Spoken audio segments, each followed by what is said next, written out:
Every year at Holiday World, the last weekend of January, we assemble a couple of thousand travel professionals, the leading, most knowledgeable people in the industry.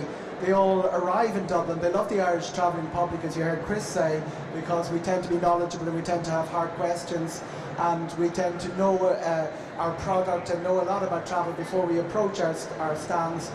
And we get 300 exhibitors to offer themselves in front of the public, and to offer something that's very, very hard to come across nowadays, which is a genuine answer. We're coming down with information, we're coming down with internet sites, websites, thousands and thousands of words, but it's really, really difficult to find somebody that you can walk up to, look in the eye, and ask the question, simple questions like the best time to book, the time to get the best prices. What we're trying to do is redress this. This is what the Holiday World Show is all about. We have stands through the hall, and there's a little bit of a tin hat on top of it all. We get some of the leading lights in the travel industry to join us here on the platform, and people who work in the industry and have experienced almost all the problems that can arise and know how the patterns and the trends work. And we bring them here, and it's your opportunity to ask them questions. We have a couple of roving mics which we pass around the audience, and all you do, very simple, you put up your hand if you have a question, we'll pass you the mic. I know a lot of people are polite and shy, or any other word, they don't want to make a public statement, and if you don't want to make a public statement, that's terrific as well. The people who are here are available immediately after the talk. I'm joined on stage by, we're to talk about European holidays, or holidays that across what used to be called the traditional package holiday business, but has now become much more dissipated. And I'm joined by three experts on stage here. I'm joined by Kathryn MacDonnell from the Spanish Tourist Board. That, everyone knows, is our biggest outbound market by a long, long, long way. I'll go into a couple of statistics in a while. And I'm joined by two of the major tour operators, two of the most successful tour operators that operate out of Ireland. Mary Denton comes from Sunway, and Charlotte Brenner comes from Falcon Holidays. These people organise most of the holidays that we go on as an island. Round of applause. Hear it for Kathryn, Mary and Charlotte! It's quite it always surprises me how somewhere that is such a huge market share out of Ireland like Spain can continue to grow. The way most markets work, if you've got a market share of more than 60 or 70% of the market, it's going to be very, very difficult to put any sort of percentage growth onto it. What happened in Spain last year out of Ireland was astonishing. It was astonishing for a couple of reasons. We're pretty big travellers to Spain already. We tend not to get displaced out of Turkey and places like that in big numbers like the German market did. And one of the reasons that one of the big changes in Spain last year was that as 20 million Germans, or 10 of the 20 million Germans, stopped going to Turkey, they all started going to Spain instead. That had a terrible knock-on effect for prices, access to airport slots, all of those sort of things. And yet, the Irish numbers to Spain grew to 1.8 million trips. I think you'd top on, maybe, Kathryn, 400,000 more from the north. So we've over 2 million from our population of 6.4 million. We've something like 2.2 million visits to Spain everywhere, which means that more than 1 in 3 Irish people go to Spain every year. It's an astonishing, I don't think, could you match out two countries in the world that have that level of familiarity? And it's quite an astonishing how Spain grew by, I can't remember the end percentage point, was it 17% for the year, but it's something like that. 23. After 13, off a very, very high base. What is it about Spain, Kathryn? Are we still going back to Nerja and Santa Ponsa, or are we dispersing into stranger places? The market there for the family holiday in Nerja, Santa Ponsa is still there, and it's actually growing even more so. So those holidays are still being booked. The tour operators know they're in huge demand, those type of holidays in those areas. But somehow the operators are managing to find product that's still good value and in those traditional areas.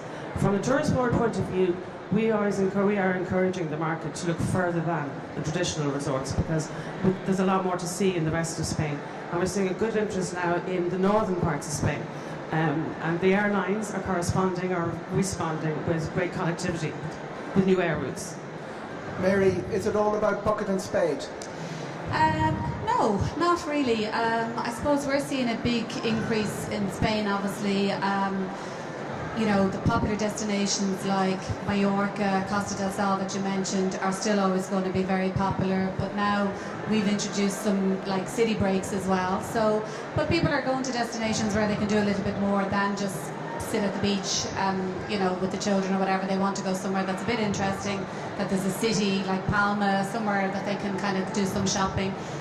Take the children to Barcelona while they're on holidays, that kind of thing. So, no, I mean, like, Sunway is traditionally a package holiday company, but we are seeing a lot of people looking for new destinations, new city breaks, you know, looking for something different. And Charlotte, travellers have got more sophisticated, but children are getting more sophisticated as well.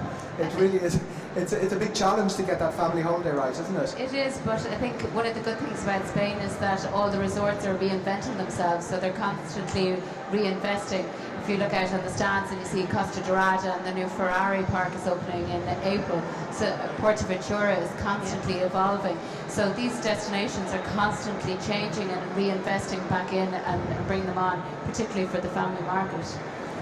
And Kathryn, is access everything? Because a lot of what has changed, you know, I mean, the big change in Spain probably was that the routes that 15, 20 years ago were only served by charters are now being served by scheduled airlines. Yeah. And the number of cities that are being served is leapfrogging, you know. Yeah.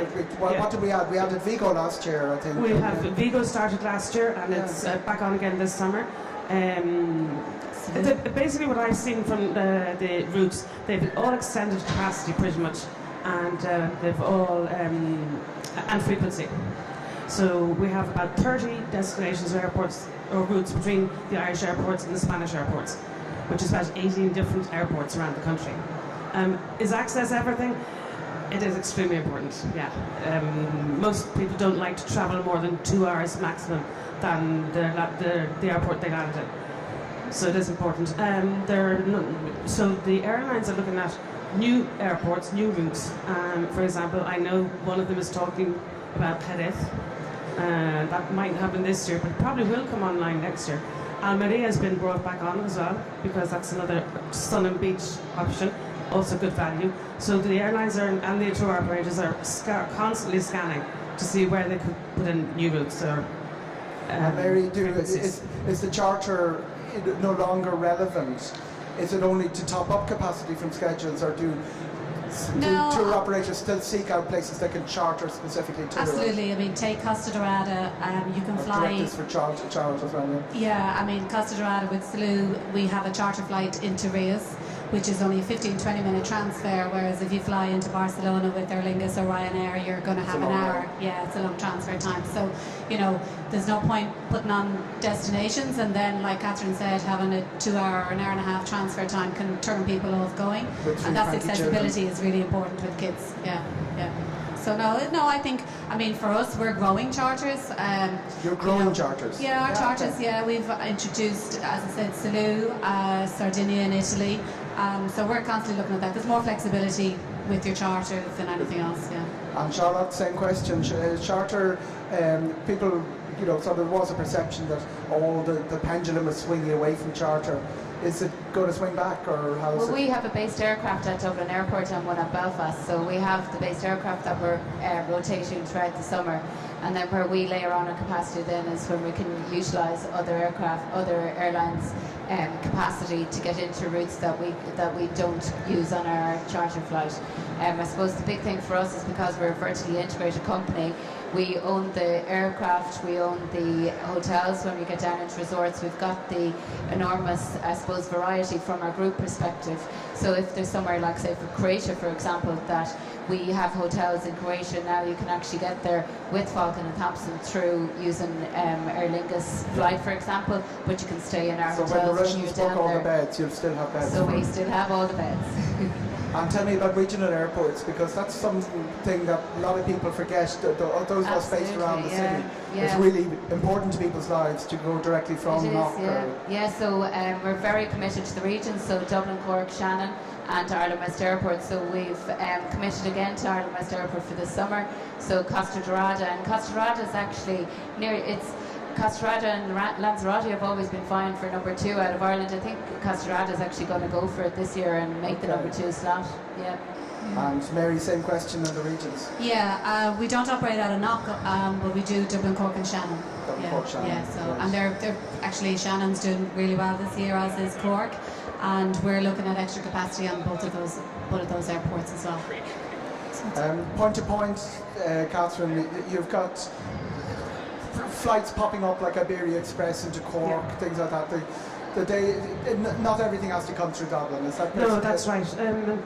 There were 180,000 passengers left Cork Airport last year. Okay. So it's probably about, I don't know what the total figures are for Dublin Airport, but anyway, for Spanish figures, it's probably about 10% of that. We have, amazingly, the Alicante route is operated from the 5 Irish airports, between Charters and Ryanair and Aer Lingus. But it's really, it's all really still about Lanzarote and Palma and Malaga. Like the sheer lift, the numbers that are put into there. Yeah. There are entire countries here with stands that don't have the airlift that Malaga has. Yeah.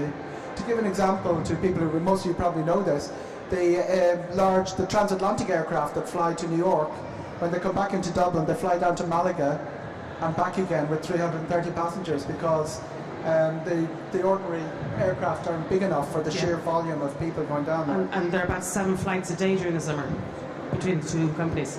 And does it make a big difference? I know when Fuerteventura loses a service or something, can you see that in the figures? You track that in the figures straight away?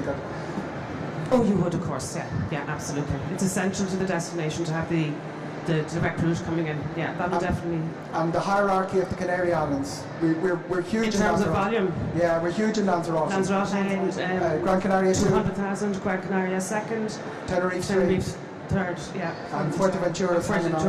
Fuerteventura is kind of, it's on, off. It's not getting treated very fairly by the airlines. Yeah. We actually operate a full charter to Fuerteventura. You have a full charter? We do indeed, yeah. Sorry. That's your cue, Mary, in your come. Fuerteventura, Sunway is your actually going really well. We've got a full charter. It's very popular, very family. Hotels are great, and there's something for everyone. You've got your family self-catering accommodation to your all-inclusive. It's quieter than Gran Canaria. It is, but it's more, I suppose, for families, young kids, it's perfect. Beaches are great, great restaurants, great surfing. It's brilliant. It's really I found a little piece of heaven last year. I went to La Gomera for the first time, and it's a ferry ride from Tenerife, and it's like Tenerife would have been long ago. It's walking and hiking, and very, very far away from the heavy beach of the nightclubs, which I don't frequent. No. Yeah. And the package holiday isn't just a package holiday anymore, Charlotte. Your all-inclusive product, your Sensatori product, is pretty much central to what you do now. You want you're putting stuff on the marketplace which isn't really available to anyone else, because you can't book it independently. It's your resorts. So I suppose in Ireland the term all-inclusive is actually quite confusing with other countries, because I suppose of the amount of low-cost airlines. So the all-inclusive, when we speak of all-inclusive, it can be your flight, your accommodation, your transfer and your board basis, whereas when other countries talk about it, it is the board basis.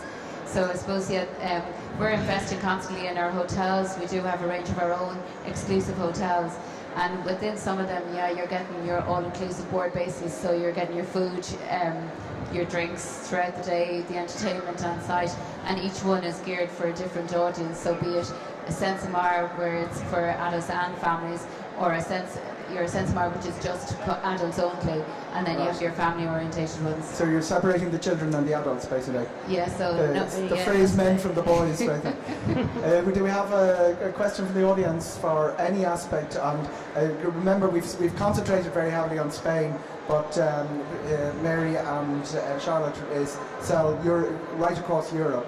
And Mary, do you want to come in on that? Your new Italian product this year. Yeah, we do. We've started a charter flight to Sardinia, flying into Alghero. That starts on the 3rd of June weekend and runs all the way through to the end of September. It's a mixture of accommodation in terms of self-catering, hotels, all-inclusive product. And so far, actually, it's looking great. Yeah, so we're very pleased with it. Strong, yeah. sense that you've got really, really good. And Charlotte, do you want to take us further east? Yeah, I mean, one of the ones that stays the silent one is the likes of, say, Bulgaria. That's very cost effective to get there, and it's very affordable when you are there, and the standard of accommodation as well. And then further afield into Greece, we've a lot of growth into Greece, and it's very popular this year. Greece has always been there. I remember Bulgaria, we had 9 flights a week at one stage, and it just disappeared off the map. Is it back? Is it? We've got a charter flight to Bulgaria, to Burgos. To Burgos, and Sunny Burgos. Beach is very popular in Esibar, Sorry, Burgos is in Spain. Burgos is in Burgos. Burgos, yeah. Okay, we have a question here from the third row. That's good. The passport office have a wonderful stand here on, and one of the things they have is the new form of passport, which is like a little credit card, rather than the passport, right? Question is, will the Spanish immigration authorities accept that from Ireland? Is there any problem about it if we switch over to it? The passport card is accepted in Spain, to my knowledge. Do you want to come in on it, that, Kathryn? No, I don't know enough about it. Yeah. We don't normally answer consular questions. It's actually quite an interesting one, because it's a bit of a risk to travel with it, and they introduced this about 2 years ago, and the whole point of it was for younger people. They expected all those teenagers that we know that may even live in our own houses that would lose their passport on Saturday night when they're using it as an ID to get into places. The idea would be, if you had a passport card, it would take the pressure off people going around with passports. It's accepted throughout the European Union, with a couple of exceptions, but Spain, to my knowledge, is one of the countries which accepts it. And the only issue I've heard coming up with it is it isn't being read by the automatic, the automatic passport machines that you scan, and they're great. They get you through most European airports, but it hasn't. The Irish passport card, for some odd reason, isn't being read in some of the destinations. But if that happens, you just go through the passport booth. So that's the. I suppose you could have the passport in your pocket, but try and get the card. Yeah. Do you know something? I'm a great fan of having a backup like that, and I would actually, as a memo to self in 2017, get the passport card. To my shame, I haven't, and see how many countries I get into. And if I have to be bailed out at the end of the year, I'll come to you for the money. Okay, that's good. Congratulations on your summit. It's wonderful. Thank you very much. You're very kind. Have we any more questions from the floor here for our very knowledgeable people? We're very lucky to have them here, and we have a question here from the third row. You mentioned Split there. There's a new Aer Lingus service. That's right, and you say it's to Split in Croatia. What agencies in Dublin are handling that? It's an Aer Lingus flight, and it's from an airline point of view. It's Aer Lingus will be doing all the handling of the aviation side. But what are you guys selling Split as part of your brochure? Yes, you are. Yeah. No. So you can utilise the Aer Lingus. You can utilize the Aer Lingus flight and our accommodation, so you can put it together. And your accommodation in your Split. Great. Your Falcon travel, is that right? Falcon. Travel. Yeah. Okay. That's grand. Okay. That's it. So it's Split, and it's an amazing city. It's based on.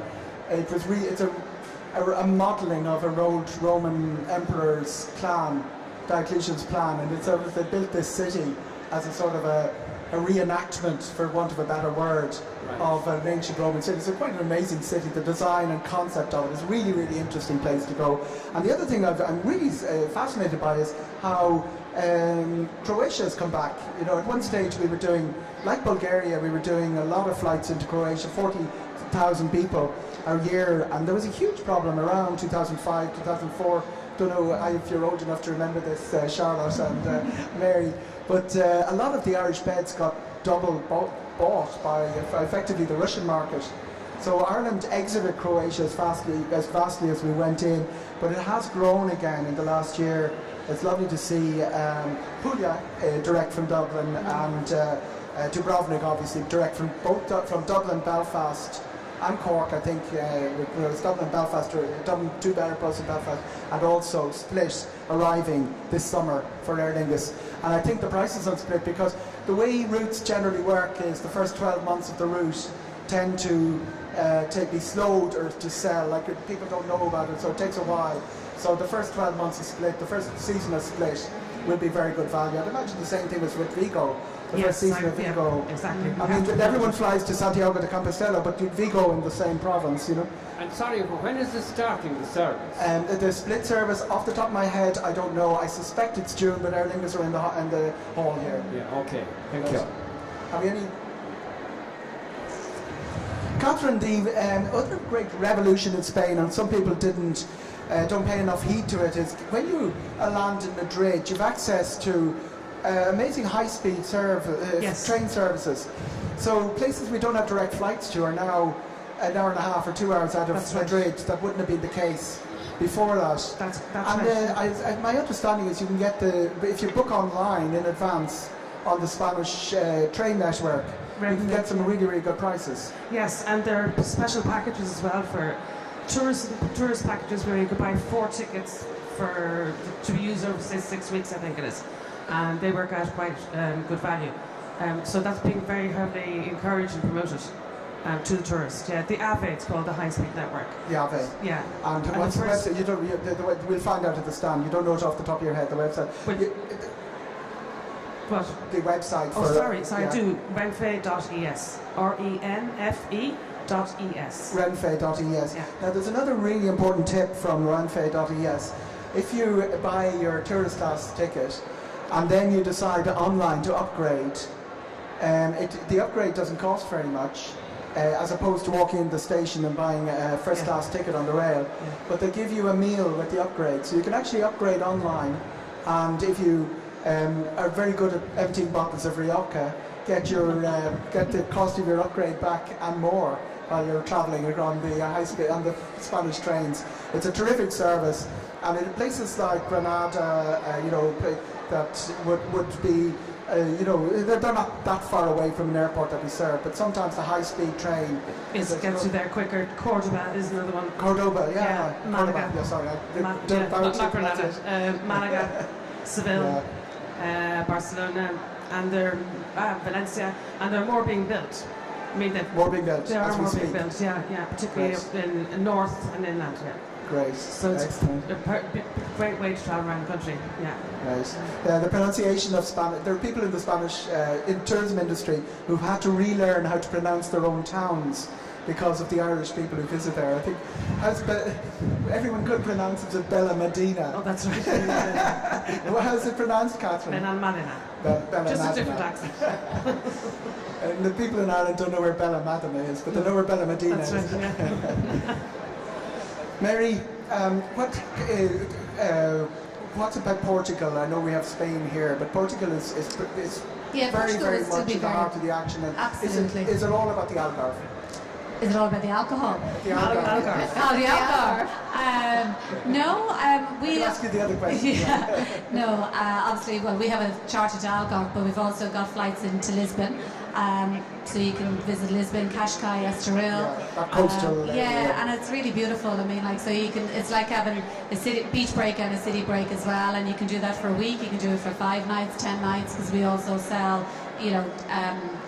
odd duration holidays as well, so it's not just the 7 and 14 nights, But no, the Algarve is doing really, really well. And I want you to ask Charlotte about those 2 well-known European destinations, Cancun and Montego Bay, because even though they're not in Europe, they're Falcon holidays. You've got a couple of really, really exciting rotations out to there. We do. So we're flying our Dreamliner, so it's state-of-the-art aircraft from Dublin. 787 direct to Cancun and one to Jamaica as well. So you get on in Dublin, get off in Jamaica, or get off in Mexico. So it's direct non-stop.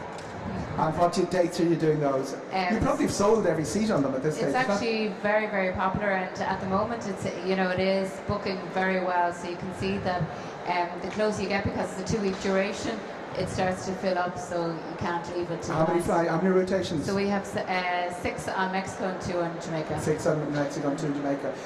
Is that, I know it's reduced a bit for this year, that's probably aircraft availability, is the issue there? Yeah, so our aircraft comes in from the UK, so we're able to position it here for those durations, and then it goes what's happening in 2018, and when are you announcing? Are you looking at it again? When do you announce? How early do you announce that? last year is it? We went on sale in April.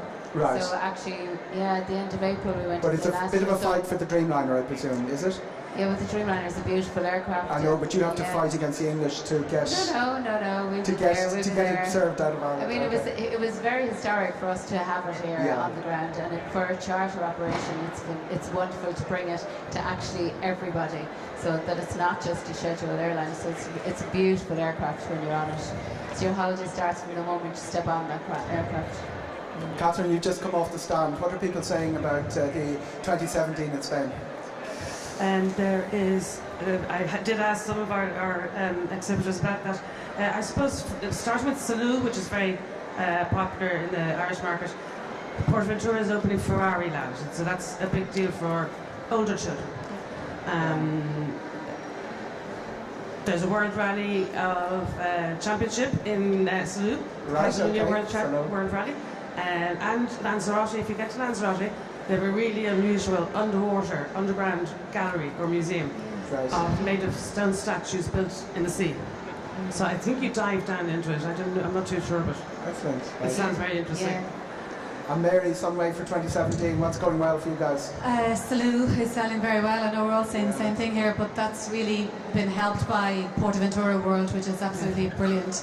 And then we're also seeing for Portugal and Sardinia, and Cyprus actually is new for 2017. Yeah, that's coming back on now as well. Cyprus was inaccessible for a couple of years. Yeah, I think prices had gone up. It was getting difficult to get beds, but so we're back in there this year. Great. So it's good. Charlotte, what's happening? I think one of the trends. The trends, it's fabulous. The location we are in Ireland, that we can look out and see whether we want to go 2 hours, 3 hours, 4 hours. We've just a perfect position for that. So I think it depends on who you are, how far you want to travel. Is really where you go. Number 1 is still Mallorca. Number 2 is going to be Costa Rada, I think, and Lanzarote. It'll be neck and neck. But the Greeks are really Greece growing. Is coming back. It is, yeah, and particularly the likes of the youth, even for Greece for their holidays. I mean, some of the dates are nearly full already for those. And how about Turkey? Turkey, we got a flight to Turkey for summer 18. Yeah, and you're out of Turkey as well. No, we're still there. Yeah, we're still there. We offer a flight from Dublin to Izmir starting in April all the way through to the end of October. That goes to Kusadasi, that area. It flies into Izmir, then transfer an hour to Kusadasi. We've got hotels there, something for everybody again. But it's okay. It's okay. It's okay. Yeah. Look, it's had its fair times of troubles, but no, it's okay. And does that mean the prices have to be lowered, that you have to entice people in? Not really. There's always going to be a certain amount of people that will continue to go back to Turkey, and they have a love for Turkey. And it is, it's value when you're over there is very, very good. The hotels are very good. But it'll take time. It'll take time to kind of get back. I'm not going to mention them in the same breath. Oops, I just have. But in a separate subject almost. Morocco was your invention, really. With Sunway pioneered Morocco. We're 25 years doing 25 Morocco, years. which is and that brilliant. Seems to be it's actually, it's going really, really well. It's operating for the winter. Our Tanya, our MD, was there on holidays last week. And the weather was fabulous. Hotels, eating out, everything about it. And you do Marrakesh as well? Great golf. Yeah, we can sell Marrakesh as well, flying into Ryanair came on to Marrakesh, it didn't seem to affect you. Not really. No, we find people want to go to Marrakesh, they'll fly into Agadir, do their 7-night or 14-night holiday, and then they'll do 3-4 nights during that time, go to Marrakesh, stay in Club Med, and we've also got other fabulous hotels down there, so it's really good. Best time to book? Definitely now. There's great offers at everybody's stand. I think everybody's kind of trying to get their bookings in early. Deposit with Sunway is only €50 per person. 50 euros per person deposit. Which is so that's really the difference between going to an airline where you have to stump up pay the up front. So with us, it's €50, and then you pay your balance 8 weeks beforehand. You can pay it off whenever you like if you want to. That's no problem. But book early, because there is. Spain, Portugal are really going to do well this year. and beds are going to be a problem. So you're going to want to book early if you're looking for your 2-bedroom apartments, things like that. Now, like Falcon, we'd have our own bank of beds as well, which is great. So, and obviously, booking with a holiday company as against doing it yourselves, guys, is much safer. And Charlotte, best time to book? Well, we went on sale last April, and you can definitely see that the confidence is back in the market because the amount of early sales, so pre-Christmas sales, and you can see now in January it is very buoyant. So week on week it is still holding up, and bookings are still coming through. And do you remember all those summers ago when we'd have must book now, flight leaving next Friday? Here's the low cost. This is the cheap price that we have on offer. Is that day well and gone? Will we ever see those days again? I don't think you're going to see it this summer. Okay. Particularly to Spain. Thank you very, very much for our 3 amazing panelists. Thank you very much. Thank you.